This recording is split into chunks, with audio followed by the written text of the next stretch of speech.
Just want to let you lot know that if you're watching this clip on the Fozcast YouTube channel, the full episode is now available to watch exclusively on Spotify, and it's free. Come on. We spoke about preparations for game, and obviously you do your study, you work hard. I'm sure on the day before a game, it's a really intense, sharp, short session.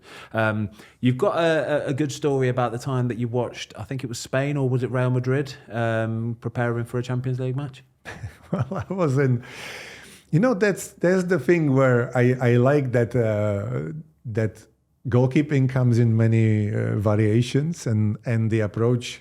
Every country has different approach, and some people work really hard. Some people don't like to work hard. Some people just do what they feel, makes them prepared. And every country seems like have a different, But it comes from coach to coach and player to player. Yeah? So when I was 19, probably 19, and I started playing Champions League with Sparta Prague, we played the Galacticos at home in Prague. And obviously they had all the superstars, And it was Cesar with Iker Casillas who were in the team. And we were like, I said to the goalie coach, I said, it was Jan Stejskal, the ex-QPR goalie. Yeah. And I said to him, Jan, I would love to, can we sneak in and hide somewhere in the stadium to watch because you're not allowed, but I would love to watch that, the Real Madrid. So it would be the night before the game, because they trained on the pitch, they just landed, they came, so they had like an evening, we trained first and then they trained after us. So I was like, can we hide somewhere in like a VIP box and watch it? And he goes like, you know what, it's actually a good idea. So we hid in there in the stadium because no, you're not allowed. So we watched from one of the VIP lodge. And then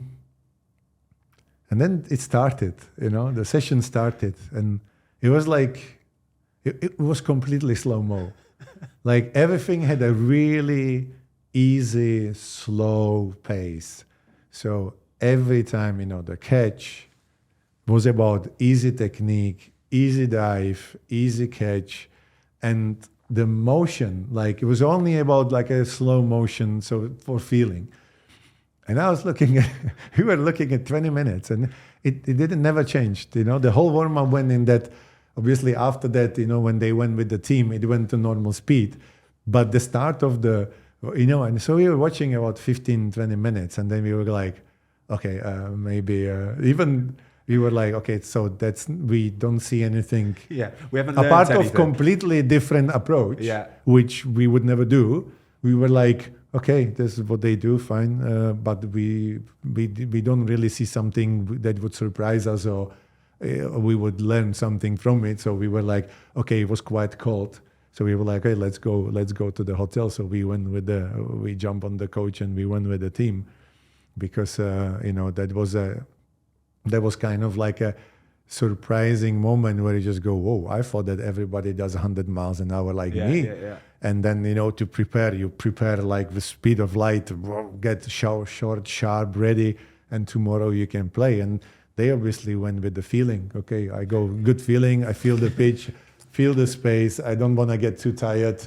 And then yeah. Is that a nationality thing? Like, do you notice, I know it's kind of stereotyping a little, but do you notice that like maybe Spanish goalkeepers will operate a certain way and Italian? Is that something you guys have noticed within your career at all?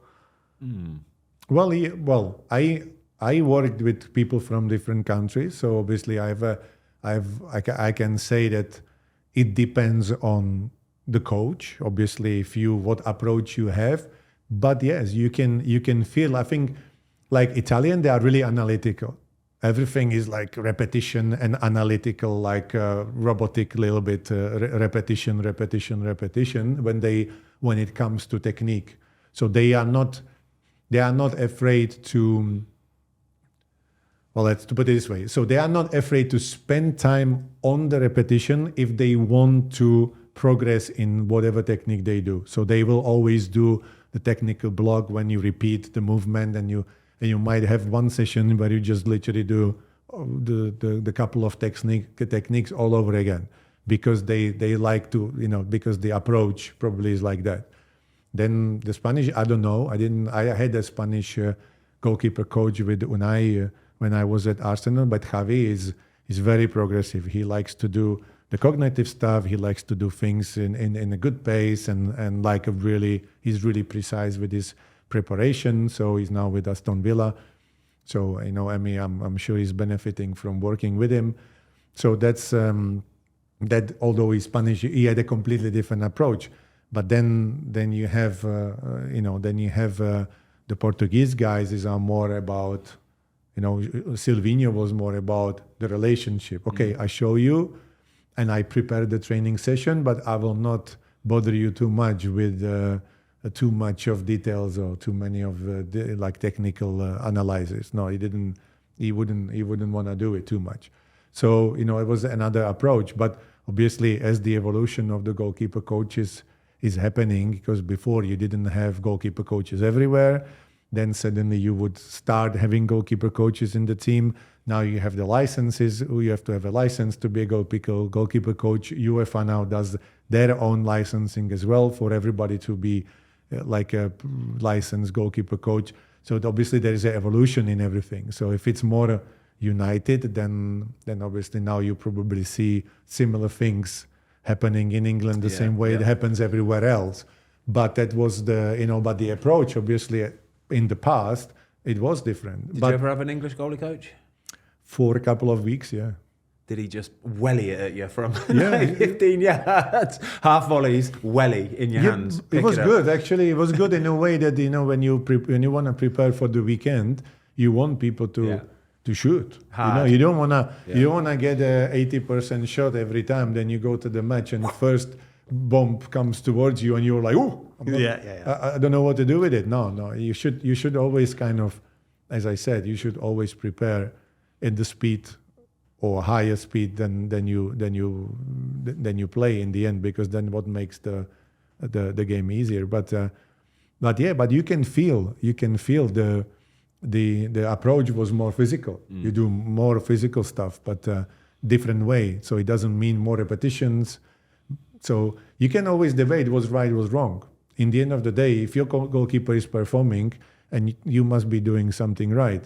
And if you can improve them and push them and make them even better, then obviously this is what is the aim of you doing. But you have to know who you work with as well. If you work with an experienced goalkeeper who knows exactly what he needs to prepare, or if you work with a young guy who has no idea what is his ideal preparation, they are two completely different things. Yeah. So that's why the goalkeeping team and the coach and everybody involved is so important, because it is such a specific environment. Thanks everybody for watching. We hope you enjoyed this clip of the Fozcast. If you would like to watch the full episode, it is now available exclusively on Spotify for free.